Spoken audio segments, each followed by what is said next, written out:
नमस्कार दोस्तों, मेरा नाम हिमांशु है और मैं आप सभी का स्वागत करता हूं हमारे YouTube channel let's learn railway पर। तो आज की वीडियो में हम डिस्कस करने वाले हैं भारतीय रेलवे के प्रशासनिक ढांचे के बारे में या फिर संरचनात्मक ढांचे के बारे में।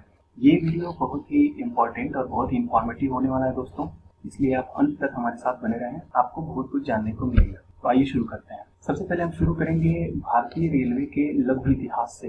तो भारतीय रेलवे 167 साल पुरानी एवं आधुनिक भारत की तरक्की के लिए एक उत्तरदायी संस्था है। वैसे तो अंग्रेजों ने 1838 में ही पहली बार माल ढुलाई के कार्य के लिए मद्रास में देश की प्रथम ट्रेन रेड हिल रेलवे को चलाया था, परंतु देश की पहली यात्री ट्रेन चलाने में लगभग 25 वर्ष का समय और लग गया। अंततः 16 अप्रैल 1853 को ग्रेट इंडियन पेनिनसुला रेलवे नाम से पहली यात्री ट्रेन को मुंबई के बोरी बंदर से थाने के बीच चलाया गया। यह लंबाई 34 किलोमीटर की थी। यह पहली ट्रेन ब्रॉड गेज यानी कि 1676 mm के ट्रैक गैप पे ट्रैक लेंथ यानी कि गेज पे चलाई गई, जिसे सिंध सुल्तान एवं साहिब नाम के 3 भाप इंजनों द्वारा खींचा गया। तब इसमें 400 लोग थे एवं 14 बोगियां लगी गई थी। आपके लिए हमने पहली चलाई गई ट्रेन के 2 इमेजेस लगा रखे हैं। अब हम डिस्कस करते हैं भारतीय रेलवे के संरचनात्मक ढांचे के बारे में। इसमें जानेंगे रेल मंत्रालय के बारे में, थोड़ा बहुत कुछ रेलवे बोर्ड के बारे में। तो आइए शुरू करते हैं। भारतीय रेल भारत सरकार की एक अत्यंत विस्तृत इकाई, अतः इसके कुशल संचालन के लिए इसके अंतर्गत विभिन्न प्रकार की अन्य इकाइयां बनाई गई है, जिसमें सबसे महत्वपूर्ण है रेल मंत्रालय। रेल मंत्रालय के प्रमुख रेल मंत्री होते हैं, जिनका कैबिनेट मंत्री का दर्जा होता है। इनके अंतर्गत रेल राज्य मंत्री आते हैं। रेल मंत्री एवं रेल राज्य मंत्री दोनों मिलकर रेलवे बोर्ड का गठन करते हैं। नई स्ट्रक्चरिंग के तहत अब रेलवे बोर्ड के चेयरमैन एवं सीईओ के पद को एक साथ मिला करके रेलवे बोर्ड का सीईओ कर दिया गया है। अतः रेलवे बोर्ड का एक सीईओ होता है, जिसके अंतर्गत सभी रेलवे बोर्ड के मेंबर एवं डायरेक्टर जनरल आते हैं। रेलवे बोर्ड सीईओ के अलावा रेलवे बोर्ड के 5 मेंबर और होते हैं। रेलवे बोर्ड में रेल के प्रत्येक डिपार्टमेंट का एक रिप्रेजेंटेटिव होता है, जिसे उस डिपार्टमेंट का डायरेक्टर जनरल कहते हैं। रेलवे बोर्ड का गठन सर थॉमस रॉबर्टसन कमेटी की संस्तुतियों के आधार पर मार्च 1905 में हुआ था। रेलवे बोर्ड का मुख्यालय रेल भवन रायसेना मार्ग नई दिल्ली है। जोनल रेलवे एवं रेलवे बोर्ड के जनरल मैनेजर रेलवे बोर्ड के प्रति उत्तरदायी होते हैं। रेलवे बोर्ड में वर्तमान में 57 डायरेक्टर्स हैं, जो रेलवे के अंतर्गत आने वाले विभिन्न विभागों को रिप्रेजेंट करते हैं। रेलवे बोर्ड देश स्तर पर एक रेल के सकुशल संचालन, निर्माण एवं व्यवसाय के लिए जिम्मेदार प्रमुख संस्था है। रेलवे बोर्ड रेलवे जोन्स के माध्यम से पूरे देश में रेल के संचालन का कार्य करता है। जो है रेलवे बोर्ड के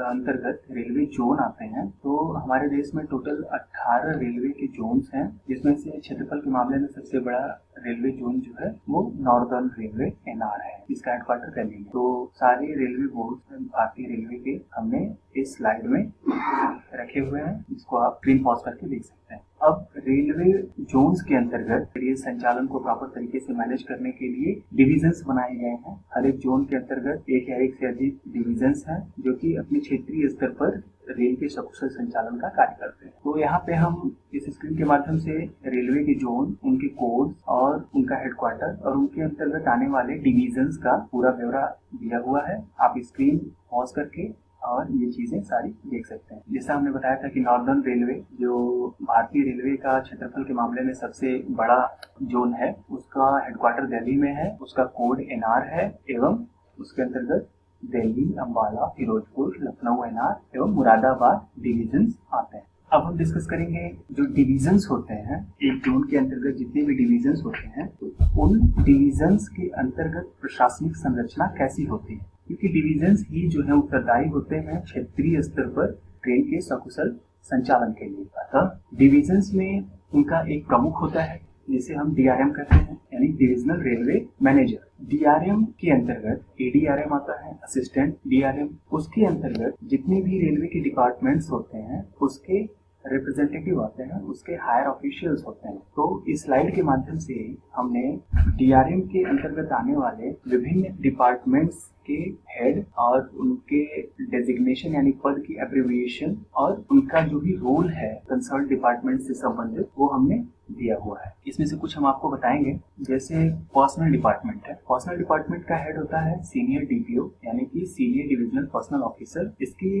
रिस्पॉन्सिबिलिटी होती है कि डिवीजन लेवल पे किसी भी प्रकार की नियुक्ति, पोस्टिंग या फिर HR रिलेटेड एक्टिविटीज करना। जैसे मैकेनिकल इंजीनियरिंग डिपार्टमेंट, इसका हेड होता है सीनियर DME यानी कि सीनियर डिविजनल मैकेनिकल इंजीनियर। ये कैरेज एंड वैगन के मेंटेनेंस के लिए अपने डिवीजन में कैरेज एंड वैगन के मेंटेनेंस के लिए रिस्पॉन्सिबल होता है। जैसे स्टोर्स डिपार्टमेंट, इसका हेड होता है सीनियर DMM यानी सीनियर डिविजनल मटेरियल मैनेजर। ये रिस्पॉन्सिबल होता है अदर डिपार्टमेंट्स को मटेरियल सप्लाई करने के लिए। हालांकि इंजीनियरिंग डिपार्टमेंट के सारे मटेरियल ये सप्लाई यहाँ से नहीं होता, उसके लिए पीवे स्टोर्स होते हैं जो इंजीनियरिंग डिपार्टमेंट के हैवी मटेरियल्स होते हैं, वो पीवे स्टोर से नॉर्मली आते हैं या फिर अलग अलग रेल प्रोडक्शन यूनिट से आते हैं। अब यहाँ पे इंजीनियरिंग डिपार्टमेंट है। इंजीनियरिंग डिपार्टमेंट का हेड होता है सीनियर DEN यानी कि सीनियर डिविजनल इंजीनियर या डिविजनल इंजीनियर। इसका काम होता है कि रेलवे की जितनी भी बिल्डिंग्स हैं, ब्रिजेस हैं,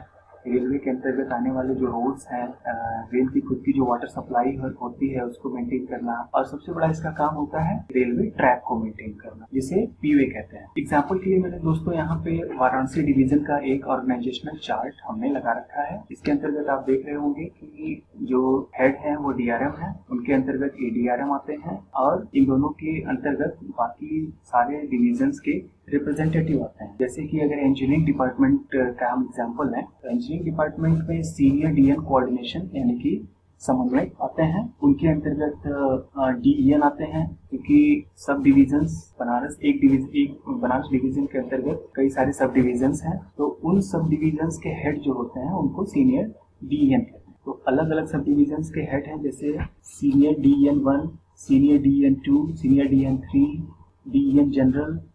तो ये लोग जो हैं अपने अपने सब डिवीजन के रिप्रेजेंटेटिव होते हैं।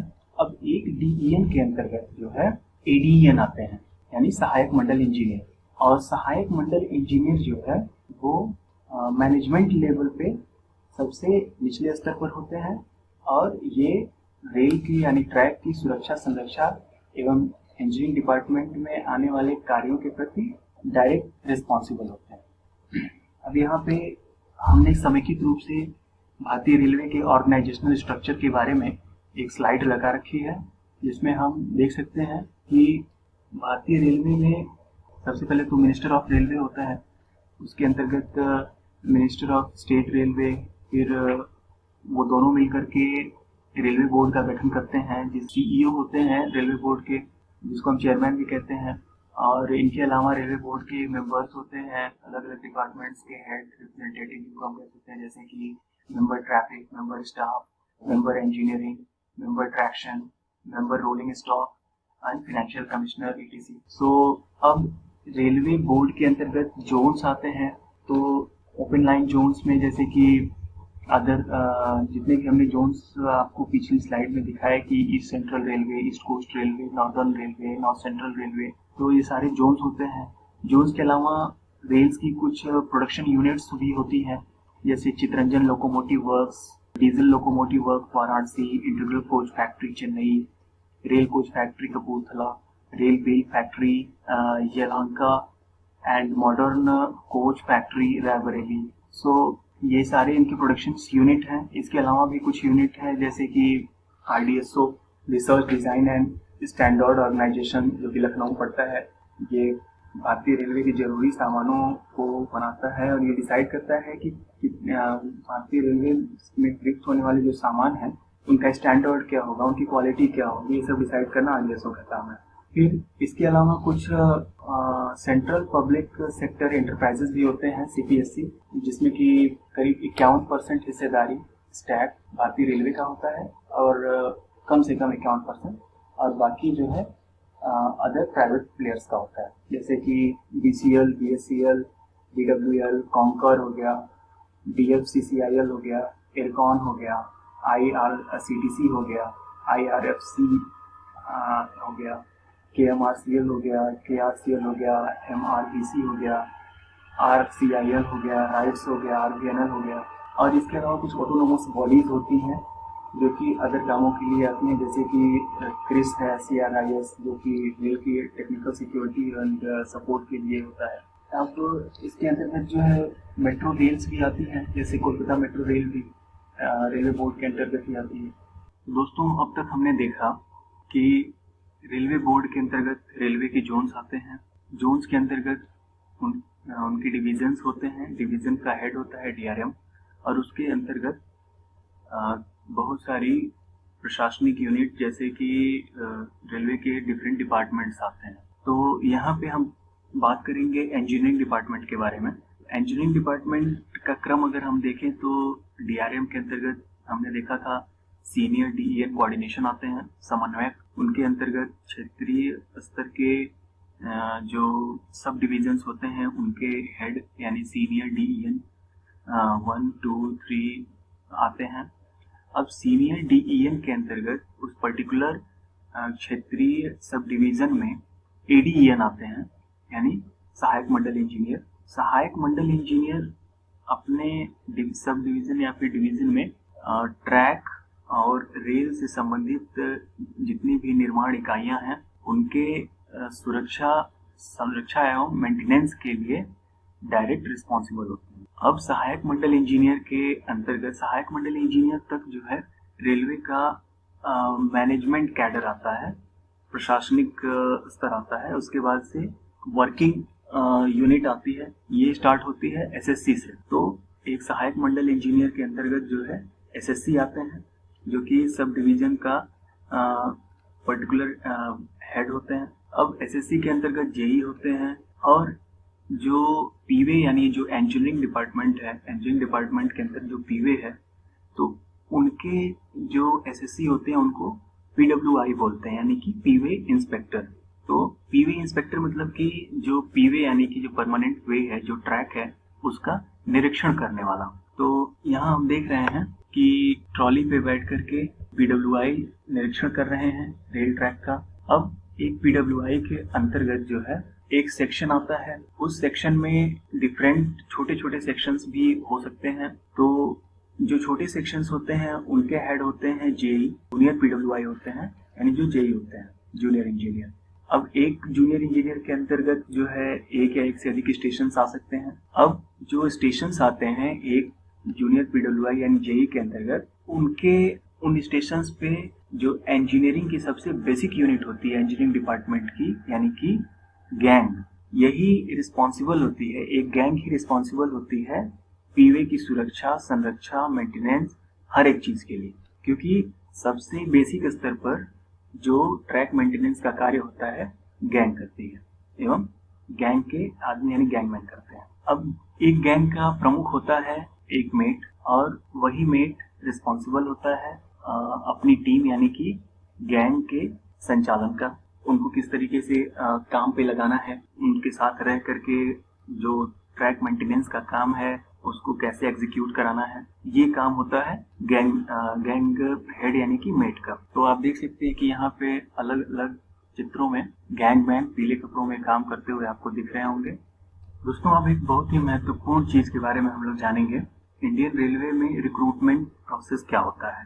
तो भारतीय रेलवे 3 प्रमुख माध्यमों से कर्मचारियों का चयन करती है, जो कि सबसे पहला माध्यम है लोक सेवा आयोग यानी कि यूपीएससी से, यूनियन पब्लिक सर्विस कमीशन। दूसरा माध्यम है रेलवे रिक्रूटमेंट बोर्ड यानी आरआरबी, और तीसरा माध्यम है रेलवे रिक्रूटमेंट सेल यानी आरआरसी। जो लोक सेवा आयोग से जिनका चयन होता है वो क्लास ए एवं क्लास बी अधिकारी होते हैं। क्लास सी कर्मचारियों की नियुक्ति जो है रेलवे रिक्रूटमेंट बोर्ड के द्वारा होती है, एवं क्लास डी कर्मचारियों की नियुक्ति रेलवे रिक्रूटमेंट सेल यानी आरआरसी के द्वारा होती है। अब हम देखेंगे कि लोक सेवा आयोग के माध्यम से डिफरेंट कैडर्स का चयन होता है, जो कि मैनेजमेंट लेवल के ऑफिसर्स का चयन करती है। अब रेलवे में निम्नलिखित कैडर्स चुने जाते हैं, जो कि प्रमुख रूप से 3 होते हैं। एक नॉन टेक्निकल कैडर होता है, जो कि सिविल सर्विस एग्जामिनेशन से आता है। दूसरा टेक्निकल कैडर होता है, जो कि इंजीनियरिंग सर्विस एग्जामिनेशन से आता है। और तीसरा मेडिकल कैडर होता है, जो कि कंबाइंड मेडिकल सर्विस एग्जामिनेशन से आता है। तो जो नॉन टेक्निकल कैडर होता है उससे रेलवे के IRTS यानी इंडियन रेलवे ट्रैफिक सर्विस के लोग अपॉइंट होते हैं। फिर IRPS यानी इंडियन रेलवे पर्सनल सर्विस के लोग अपॉइंट होते हैं। फिर IRAS यानी इंडियन रेलवे अकाउंट सर्विस के लोग अपॉइंट होते हैं। फिर IRPFS यानी Indian railway protection force service के लोग अपॉइंट किए जाते हैं। टेक्निकल कैडर में जो कि IES यानी इंजीनियरिंग सर्विस एग्जामिनेशन के थ्रू जिनकी नियुक्तियां होती हैं, उनमें IRAC यानी इंडियन रेलवे सर्विस इंजीनियर्स आते हैं, जो कि नॉर्मली सिविल इंजीनियरिंग से रिलेटेड होते हैं, और यही जो है इंजीनियरिंग डिपार्टमेंट में अपॉइंट किए जाते हैं, जो कि ट्रैक मेंटेनेंस एंड रेलवे के निर्माणगत इकाइयों के लिए रखरखाव के लिए जिम्मेदार हो। दूसरे हैं IRSAC यानी कि Indian railway service of electrical engineers की नियुक्ति इनके द्वारा होती है। फिर IRSME यानी Indian railway service of mechanical engineers की नियुक्ति इसके द्वारा होती है। फिर IRSEE यानी Indian railway service of signal engineers की नियुक्ति इनके द्वारा होती है। फिर IRSS यानी इंडियन रेलवे स्टोर सर्विस की नियुक्ति जो है टेक्निकल कैडर में इस एग्जामिनेशन के द्वारा होती है। अब तीसरा है मेडिकल कैडर। मेडिकल कैडर का जो चयन होता है वो कंबाइंड मेडिकल सर्विस एग्जामिनेशन के थ्रू होता है, और इसके थ्रू जो है IRMS नियुक्त किए जाते हैं, यानी इंडियन रेलवे मेडिकल सर्विस के अधिकारी नियुक्त किए जाते हैं। अब इंडियन रेलवे में कुछ डिपार्टमेंटल एग्जामिनेशंस भी होते हैं, जिसके थ्रू कुछ सीटें ये बोर्ड डिसाइड करता है। जैसे 30 से 35% सीटें जो वैकेंट होती हैं वो डिपार्टमेंटल जो कर्मचारी होते हैं उनके माध्यम से पूरी की जाती हैं। बाकी सीटों के लिए ओपन वैकेंसी आती है। तो जो डिपार्टमेंटल एग्जाम होता है जनरली रेलवे में, वो GDC और LDC के फॉर्म में होता है। तो दोस्तों, यहीं पे इस वीडियो को ख़त्म करते हैं। आपका बहुत बहुत धन्यवाद हमारे साथ अंत तक जुड़े रहने के लिए, और हमारा चैनल सब्सक्राइब करें और इस वीडियो को जितना हो सके उतना शेयर करें, ताकि इस वीडियो से संबंधित जो भी रेलवे की ऑर्गेनाइजेशनल स्ट्रक्चर की इंफॉर्मेशन है अन्य लोगों तक पहुंच सके। So let's learn railway.